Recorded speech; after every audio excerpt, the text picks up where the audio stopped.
Hey, what's up guys, it's SirTagCR, and today we're back at again after the cannon cart buff to run the most toxic cannon cart clone deck in Clash Royale. This cannon cart giant skeleton clone deck is unstoppable if you get to double elixir and your opponent doesn't have poison. You can overwhelm anything with the Night Witch bats, the skeleton barrel, the cannon cart, and the fly machine paired behind the giant skeleton. Tornado is amazing on defense when you have a building already, so no hog riders or royal hogs will ever be able to break through you, and you can activate King Tower even easier against giant decks and golem decks and elixir golem decks too. This is a deck that will make your opponent's devices magically fly out of their hands for a massive negative elixir trade in real life. So let's go jump straight into some games and assert some dominance with one of the most annoying decks Clash Royale has ever had. And if you're not already, you can support me by using creator code SirTag.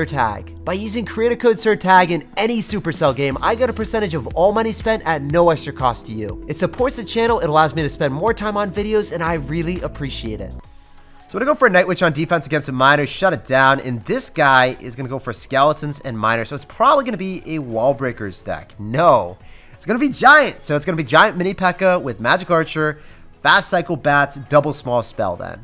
So yep, there are the bats. That little Barry the bat is staying alive, unfortunately. I want to go for a furnace here, so then the mini P.E.K.K.A will die, hopefully. It might get a hit off. Okay, fortunately it doesn't. I want to go in for a fly machine and then try to activate King Tower with this giant if possible. I think it's pulled far enough that we can make it happen, so let's go and try it. Let's see if it works. Let's see if we can activate King Tower with Santa Claus here. There we go, baby. So because we actually have a furnace, we can activate King Tower. Whereas if it was Golem, you can activate King Tower if it's just dropped straight down the middle. Giant, you can't, for whatever reason. I don't understand why it's like that, but it is like that. Going for our giant skeleton, so then the magic archer will take a beating, and the bats go on top of that instead of our Night Witch. And we have a really nice defense planned here, guys. The Night Witch is going to be able to decimate his bats. I can go in for a skeleton barrel. His magic archer is out of cycle because he won't be able to cycle back 4 cards really quickly. He's going to go in for probably a snowball or something prematurely here, and then he'll have to follow up with a log. Yeah, and then the bats still stay alive, so that's what we wanted to have happen.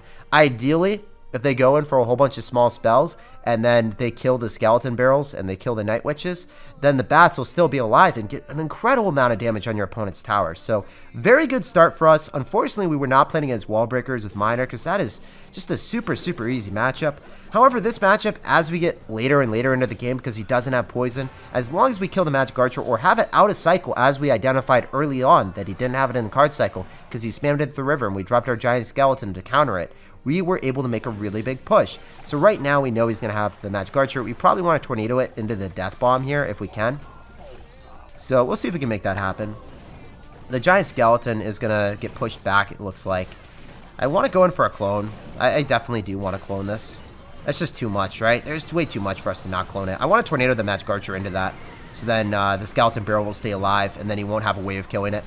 Yeah, dude. If we tornado the magic archer, his defenses are all going to be spells. The magic archer is the only thing that's sustainable on the field that he can keep alive over time, that has splash damage, that has a high rate of fire, that can actually give him value. So that is really the only thing here. I just want to go for a furnace and then we get fire spirits on top of the mini P.E.K.K.A so he doesn't take our tower. I knew that the mini P.E.K.K.A would still get connection because we couldn't afford the furnace, but as long as we get the fire spirits there and we have King Tower activated, the mini P.E.K.K.A won't get that last hit. So we were able to defend, and I think we could have actually even pursued the 3 crown there too. Instead of dropping that furnace, I could have definitely 3 crowned that man. Alright guys, we're going to go and sauce out a furnace to kick open this game. Just play passively instead of going for a skeleton barrel. I love going for furnace because we have tornado usually, and if they spam opposite lane, the tornado will always be able to help us out. So I will be able to cycle back to that in most situations. I can go in for a cannon cart here, and as you guys can see, if you went balloon, we would just go in for a skeleton barrel and then tornado the King Tower, and it wouldn't be that big of a deal. So I think that in this situation, after we see Hunter, it's going to be Royal Hogs. It'll probably be Royal Hogs Earthquake as soon as we see that. I just want to go for Fly Machine so then he doesn't get any value here. And if he goes in for Royal Hogs, I want to be able to tornado it to the King Tower. So yeah, it's definitely going to be that deck. I really want to go for a tornado here, but Fly Machine's already locked on, so I don't need to. If he had Electro Wizard, then it could have been a decent defense for him, but it's difficult to defend against Fly Machine, man. The timing for that, it's not always easy for people. So yeah, exactly as we anticipated. Royal Hogs, my dude. So we want to activate King Tower here if we can. I think we only pull like 2 of them. The third one is not something that I'm going to be able to spend any elixir here. I just want to go in for, I think, cannon cart. Yeah, Cannon Cart and then Giant Skeleton at the river because his Hunter's out of cycle. He won't be able to defend this easily. There's no chance. Like, he can Ice Golem Kite to the opposite lane, but then we go for Skeleton Barrel. Or, honestly, I could just clone this. Yeah, I think cloning it is the wave. Because if it kills one of the Giant Skeletons, and then anything that he stops or drops right on top of the Cannon Cart that's locked onto the tower just dies immediately. So, one of the things that I love about Giant Skeleton plus Cannon Cart push is what you just saw, right? You can't drop anything on top of the Cannon Cart that's locked onto the tower because we clone the Giant Skeleton. Therefore, anything that's dropped on top of the Cannon Cart that's locked on will die to the cloned Giant Skeleton Death Bomb. So it's one of the best pushes if you can actually make that happen and you know that your opponent's best way of killing it, like let's say the Hunter, is out of cycle. So we identified that, we applied aggression, and we got so much value, man. So he can go for Royal Hogs as soon as he Earthquakes, and usually Royal Hogs, really easy matchup. But when they have Earthquake, they can break through Furnace easily, so it's not the best counter then. But we have Tornadoes, so the matchup's just way easier then, man.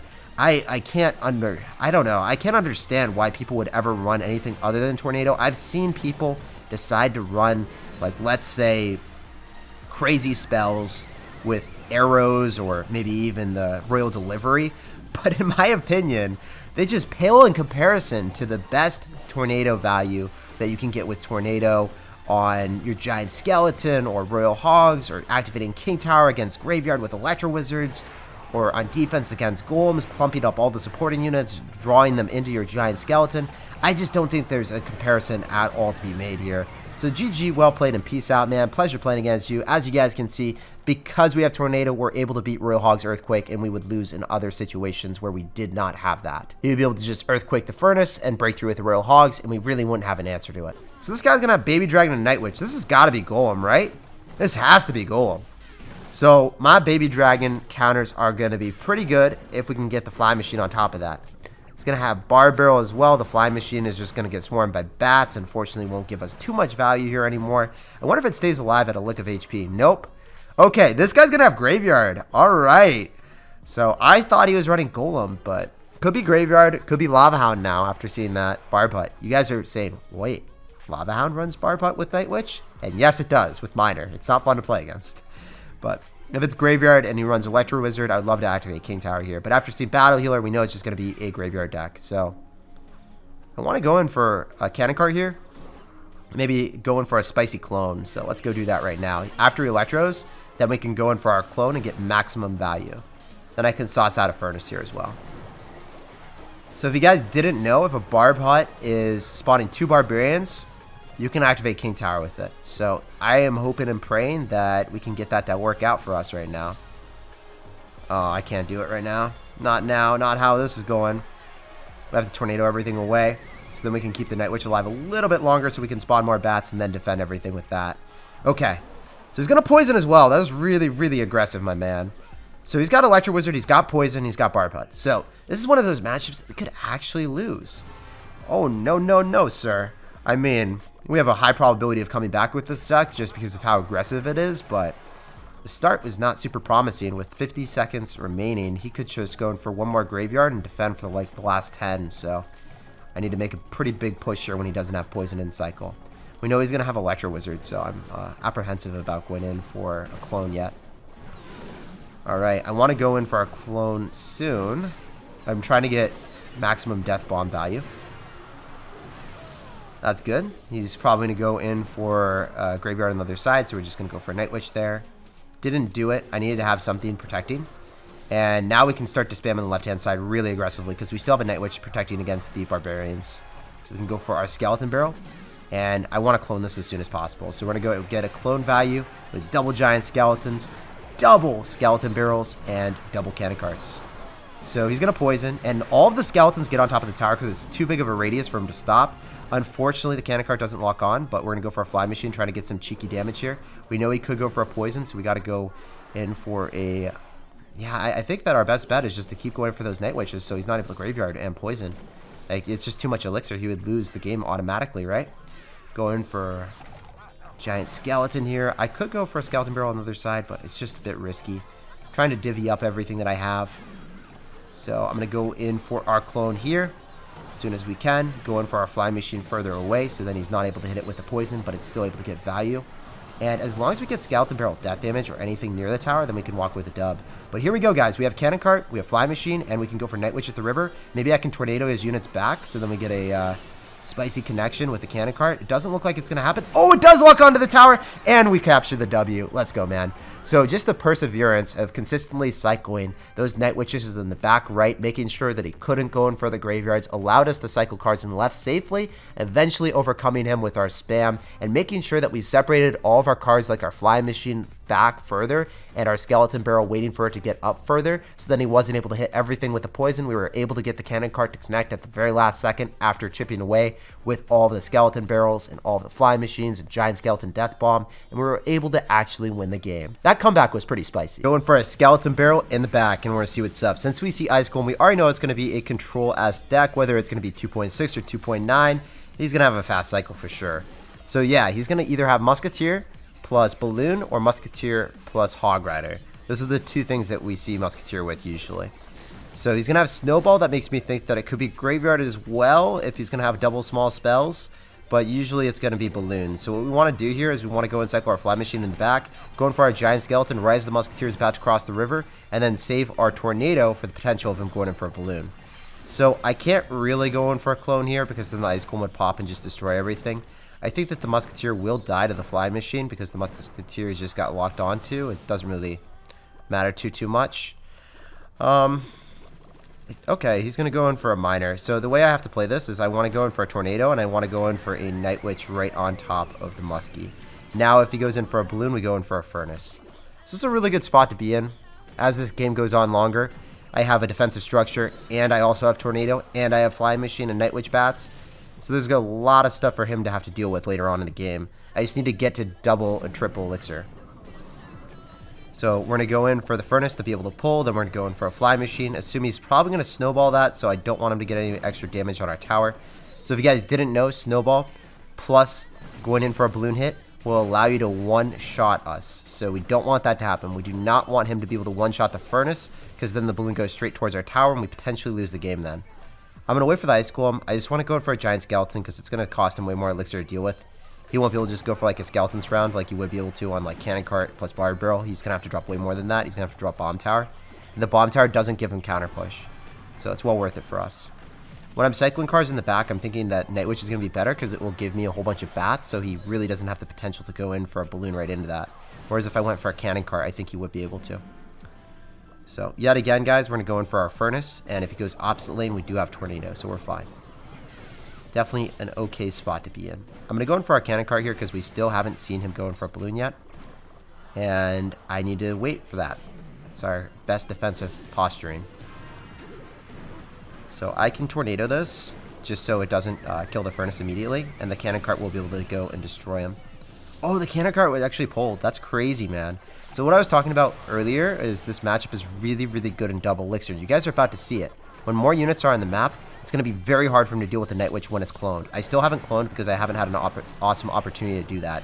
But now we have a Cannon Cart, we have a Giant Skeleton, we have the Skeleton Barrel. This is what we were waiting for, guys. This is our moment to shine. Let's get it. I really feel bad about being so hyped up with the most toxic deck ever, but the Cannon Cart locked onto the tower, the Skeleton Barrel connect. Yeah, that's a lot of damage. That's what I'm talking about, baby. That's what we were hoping for. And if you just wait for your time, you can get so much more value. Notice how I'm passively cycling cards in the back and not supporting that because it doesn't really make sense to.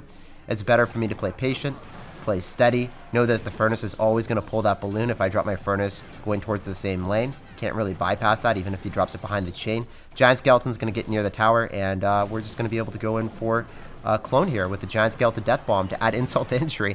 Having two of them, even though one of them would have been able to take the tower, actually we didn't even need the Death Bomb of one of them. It was just able to stand alone take the tower with its regular damage. GG, well played, and peace out, man. As you guys can see, this deck is super good in double and triple Elixir. When there's a lot of units on the map, you clone them up and it's impossible to defend. The only way that they can really defend those pushes is if they have poison, and a lot of times if they're poisoning your pushes, then you can stack up a lot of Furnaces and they lose that way. We're gonna go kick open this game with a Furnace, and this guy's also dropping a Furnace. All right, dude. El P.E.K.K.A. So do you guys think he's gonna have a P.E.K.K.A. deck? I probably would bet on that. After we see the Furnace, he's probably gonna have like P.E.K.K.A. with Executioner and really hate Golem decks or something. Wait, could he be running the exact same deck as us? We see a Night Witch, we see a Furnace. this could be a mirror matchup that we have on our hands. And he's going to have Skeleton Barrel. It is a mirror matchup. Let's go, baby. And we got so much more chip damage. Our Fire Spirits are actually connecting to his tower. Oh, not a mirror matchup. I'm so sad. I'm so sad, sir. Why do you have to disappoint me like that? Anyway, we want to go for Giant Skeleton so then we can body block so the Flying Machine stays alive. Notice how I kept the Flying Machine alive. Against all odds, man. That Flying Machine stayed alive forever. And our Flying Machine retargets. That is so clean. Every interaction is going our way. We keep it alive even longer right now. Guys, how much value? I want to have someone do the math. I want someone to do the stats. How much elixir did that Flying Machine just give me? That is insane. It is still alive. Oh my gosh. That is wild. We take those out here for sure. We're going to go in for a Furnace yet again, and because he's got Golem, I don't think there's any way that he can break through. Do you think El P.E.K.K.A has got a P.E.K.K.A Golem deck? That is the real question that we have on our hands today. In any event, I know that this Cannon Cart will be able to fight his, duke it out. I think that the Furnace will actually take a little bit of fodder, so then the Cannon Cart will stay alive a bit longer too. But unfortunately, his Cannon Cart will display and drop down, then ours will drop, so even if ours stays alive, it deteriorates because now it's in a building form instead of unit form, so it loses HP over time then. I'm going to go for our Giant Skeleton now because we have the Night Witch, so we want to support that. We don't have to spend any extra elixir here if we don't want to, but I don't know. I think that the Flying Machine is not going to be that big of a deal. I could Tornado it into us, but I want to go in for a Skeleton Barrel instead. Okay, I think it would have been better off going in for a Tornado there. That's okay, actually, because our Flying Machine locked onto his. He wasn't able to get the Golem down in time. If he did get the Golem down in time, that would have been a different situation, though. All right, we're going to go for Cannon Cart, and then we're going to go in for a Night Witch just so that we are able to kill his Skeleton Barrel, because the Skeleton Barrel should go and pop on top. And then we can go in for a Tornado, so then all of his bats die and do not clump up onto our Flying Machine. And then, because he thought that it would, we were able to get a Flying Machine counter push here, I think, with the Skeleton Barrel still alive. So that was a really, really good Tornado on our end. Feel super good about that. He made a prediction, which would have been an insanely good play if we hadn't gotten that Tornado to keep our Flying Machine in good standing and having the bats tank for a little bit. In any event, we can go in for another Night Witch in the back because we have a Giant Skeleton. And these are the matchups that I live for, guys. These are fun because it's Tornado versus Tornado. There's a lot of splash damage. There's Clone on my end. It's just a crazy, funky matchup here. He's going to be able to get a lot of Furnaces down, but we will be able to win by lowest tower damage unless he pulls out a wacky Mirror Rocket. So I'm not in a position that I have to play overzealous or play too aggressive. I can play safe and sound and just win the battles in the middle by going Giant Skeleton, not overcommitting, and then Tornadoing everything into our Death Bomb. That's one of the things about this deck. It is really good on offense and making comebacks, but it's also insanely good on defense. If your opponent decides to spam you, you don't have to do anything more than drop a Giant Skeleton and then go for a Tornado. And in double elixir, you can afford that all the time. Like, notice how much he's going to commit here. He's going to have to drop so much elixir. That's way more than I dropped. He's dropping Furnace, he's dropping Skeleton Barrel, he's dropping Cannon Cart, Tornado. That was a mouthful, man. That was a lot of elixir. So, unfortunately, the Skeleton Barrel wasn't able to get in front there, but I don't actually have to spend any more elixir. He's going to spend a lot more, though, and then the Skeletons might even cross paths on his tower. He's forced to zap, man. Oh, my goodness. So, I just want to go for a Furnace, and then the Skeleton Barrel walks that way. We can go in for a Fly Machine. I still haven't seen this guy have a big spell yet, so I feel really comfortable in our situation. I don't want to go in for a Giant Skeleton until we know that the Cannon Cart is going to be closer. So then I don't have my Giant Skeleton tread too far into his spam. I want to go in for a Tornado here, so then we're going to be able to pull everything into the Death Bomb as per usual. Feels real good, man. I'm going to go for a Fly Machine, and he still hasn't gotten an ounce of tower damage on the right-hand side. So, yeah, he is in a really sticky situation. He's going for a Furnace spammed at the river. El P.E.K.K.A, you cripple their mental to the point that they go for Furnace at the river, guys. That is how fun this deck is to play. Oh, my goodness gracious. I'm able to go in for a Skeleton Barrel here, and then I'm able to go in for a Tornado if I really want to. He is not able to get a lick of tower damage there, guys, and we asserted dominance. So, yeah. As you guys can see, as long as you want to play safe and sound, you have the ability to. He got 0 tower damage, and he was spamming till his heart was content. Everything he could was dropped at the river into us, and all we had to do was go in for that Giant Skeleton Tornado.